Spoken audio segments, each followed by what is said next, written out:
Safemoon was the evolution. It's like actually such a like interesting like study on human psychology, how people reacted to John and the team. If you go back and watch the old AMAs, where John basically didn't really know much, which is fine. It's fine to not know much, but he was basically the way that he talked was like, we're doing the next huge thing, and this is going to be amazing, and that's why we are the evolution. We are that wind turbines, guys. What we've got lined up is insane, and it's like that was the perfect play psychologically to get people to believe that what Safeman was doing was better than what anybody else was doing. And that spread throughout the community to a lot of people to think, no, no, no, Safemoon, they're doing amazing things, to the point that people are out in public telling other people that Safemoon was doing huge things. I really bet that like 90% of people, maybe 80%, would have done much better than John. I bet they would have put out real products. They would have had a massive push from a community on those projects. And then those projects would naturally be desirable. I mean, you think about it, what everybody wants in this space is attention on their projects. Everybody's seeking attention. They all want marketing. They want, hey, look at our project, because they want buyers. SafeMoon had that like to the max. Tons of people searching on YouTube, tons of huge spaces. SafeMoon had a huge name and a lot of people interacting with it. So to take that and apply that to products, which other projects are trying to do, they just don't have that momentum. They've got small communities of people looking at their, using their NFT marketplace or using their wallets. SafeMoon could push a product into trending. Like we actually had that capacity. So, that's where I disagree with people whenever they say like SafeMoon was always nothing, you idiot. There was nothing ever to believe in there. And that's not true. There was components to SafeMoon that made it appear as it definitely had potential to be something. And one of the main components was that there were so many people that believed in it. And that was just not utilized correctly. That wasn't utilized to grow SafeMoon. It was utilized to grow John's pockets. With any product they could have put out an NFT marketplace, and that would have been a huge marketplace. And then in all the NFT people who are creating NFTs, they want to be at marketplaces where there's a lot of attention, where people will be looking at. They don't want to be on a marketplace that feels dead or whatever. So if SafeMoon NFT marketplace was released early on, which could have easily been done, it would have got a ton of traction because everybody still believed in it. And that would have been the place to be. And they could have used those fees to like buy and burn. That's why it wasn't completely idiotic to believe in SafeMoon, because it had such a massive community. John was meeting with the government officials of Gambia. Like that actually did happen, even though all that got ruined. That company that was working on this technology that John claimed is Darkmoon, which was not Darkmoon. It was not part of SafeMoon. It was just his mom. Like, yeah, he had that investment into that company where he gets, which was a personal investment. It wasn't like as a company investing in it. It was just like his own money so that he would have gotten the rewards, not SafeMoon, where he somehow managed to get 5 million within the first couple months of SafeMoon. Magically, just really good trades, I guess.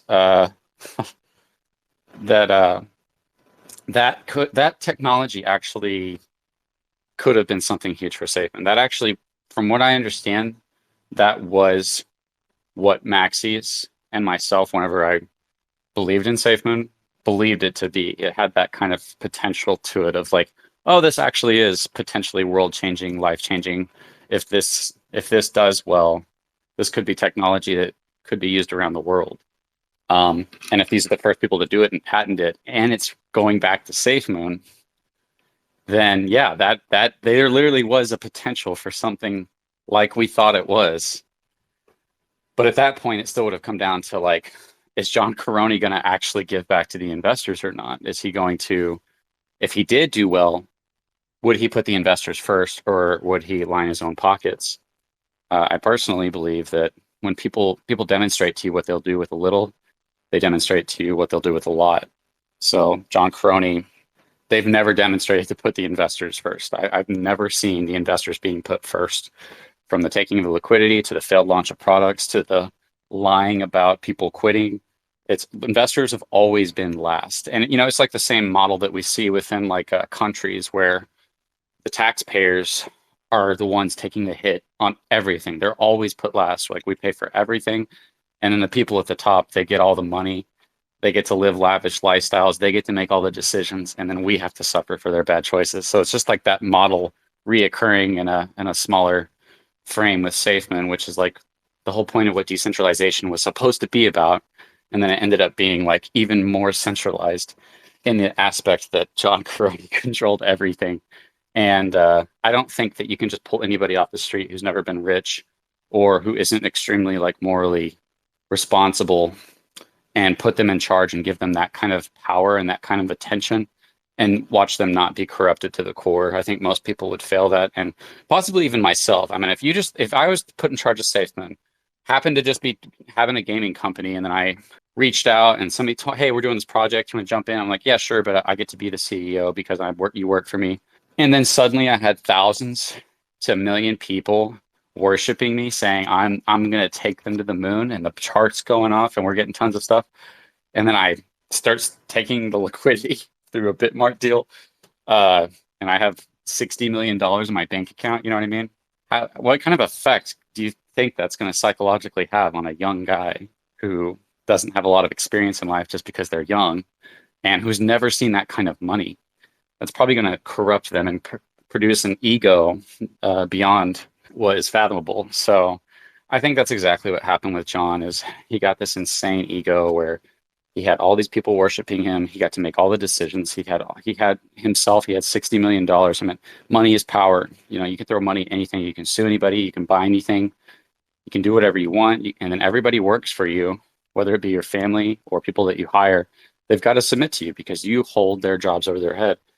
That kind of power going into John is like insane, to the point that his own family is suing him and saying they won't talk to him. I mean, literally, his brother that worked at Safemoon is saying, like, we don't consider him family anymore because of how he's treating us. And I think that's because of the effect that that money and that power have had on him. And, you know, recently, Jonas also came out and liked that tweet by TNG Systems. I posted a video about that. But to me, that was a big deal. That Jonas was working there saying, we're on the inside, we can see what's going on, and we're not worried about the FUD. And then like months later, he is not there anymore, and he likes a tweet by TNG Systems saying how John and Thomas stole the liquidity. That's a huge deal. You know, I'm surprised there wasn't more attention around that. I think that's massive, right? Like some of the closest people to John doing that. Also, Charles Crony, his brother, basically came out and confirmed Gabe Wallet recently.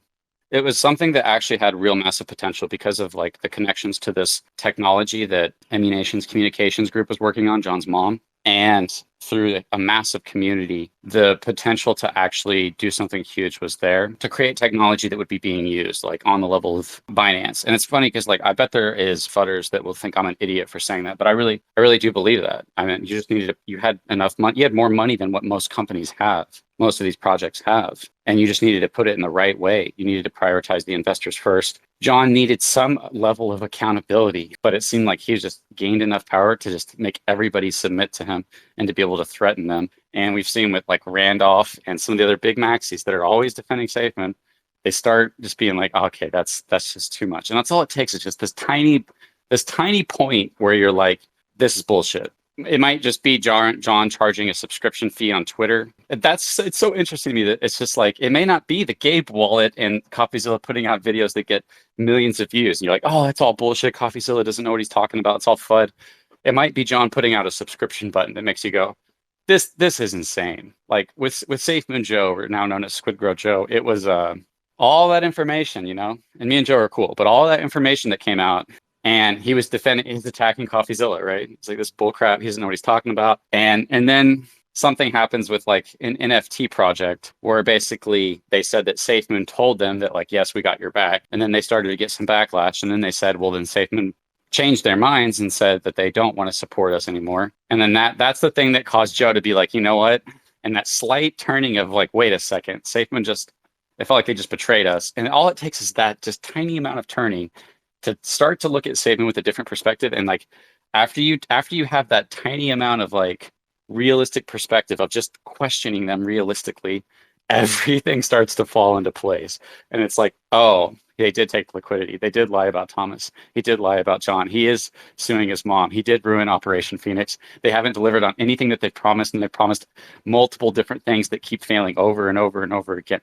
And it's like, it's kind of amazing to watch, actually. That's why I just tell people, I'm like, hey man, just, make sure you apologize to everybody whenever you finally realize how wrong you've been. because you're gonna sit here on my post and mock me and attack me and lie about me and call me a scammer and all these things that just are, you're literally lying about me and defending the scammer that ruined everything for us, who I've been telling you about, me and others have been talking about as it came out. You know what I mean? There's many really interesting reasons to talk about this because, I mean, for one, there's what you can learn from this that you take into the next projects as you stay in cryptocurrency for the years to come. Two, I think it's like fascinating. If you're a part of something, you just find it interesting, whether or not it is succeeding or not. You know, you just want to see how it ends or what's up with it. You might just be interested. And I think a lot of people feel that way. They're like, want to know what's going on, and especially if it meant something to you, right? And I think Safemoon did mean a lot to a lot of people. And so whether or not good or bad things are happening, they might want to keep up with it. Especially if you're kind of wanting to see how it's end. Like for me, that's kind of how I feel is John's probably going to go to jail. Satan's probably going to die. I think that's what we're going to see within the next year or two. That's just my opinion. I'm not saying it's fact, but that's just how I feel. And it's also just, even from an outside perspective, even if you're not a part of SafeMoon, I think it's an extremely fascinating experiment on the psychology of human behavior that everybody is demonstrating, and to see how far people will go, and to see people attack each other. And it's very fascinating in my mind to see, like, wow, you guys are defend this guy to the end, even with all this evidence. And so for me, there's a lot of reasons to talk about it. And probably the fourth reason, just to be real, is that, you know, I built Crypto Control, the name, off of SafeMoon and eventually Evergrow. So people that know me because of SafeMoon mostly, and because of Evergrow. Building something on a specific topic and then switching on your audience is a very bad idea. It doesn't work very well. But I've still been trying to do it, of switching Crypto Control into covering occasionally, because I really don't post that much on Crypto Control anymore. I don't know if anybody, like, people probably don't know, but I would post almost every day. I would work on a video and post it the next day. And so I would always have a video ready to be posted Monday through Saturday, and then I'd stream the AMAs on Sunday. And so it'd be a video every single day that I'd be working on. Now it's like maybe a video every couple of weeks, like maybe. I might have a period of time where I post a couple of videos a week. Whenever I do post a video about safe, and it's like, oh, why don't you just shut up? You know, why do you keep talking about this? And it's like, dude, I forget about this, and I go do a bunch of other stuff in life, and look at a bunch of other projects and work on a bunch of other projects. And then I occasionally say, oh, what's going on with Safemoon? Oh, let's throw out a quick video, you know, right here. And people just lose their minds. But I think that's probably the only way to save Safemoon. So if you're in here on like a burner, just chilling, here's how you save Safemoon, man. You get these products finally released. I don't know what the fuck you guys are doing, pardon my French, but oh my God, what are you guys doing? Other projects are putting out way better products in a much faster time. Put out those products, get a little bit of marketing going, and then start sinking like $20 million plus into buys, into the liquidity, and start raising that price and cause a run. And that's the only hope that I see of Safemoon coming back, is because that's the only thing that causes people to really believe in a project. And like I said earlier, and I really believe this, you can come up here and disagree with me, that price action is the only thing that can make people believe in a project. It's like the number one thing that make people believe in a project. And I really think that price action upwards, even though so much bullshit has happened with SafeMoon, so much, like, the worst things that could possibly happen, I think that price action upwards would make everybody forget that. But I think that's probably the only way to save SafeMoon.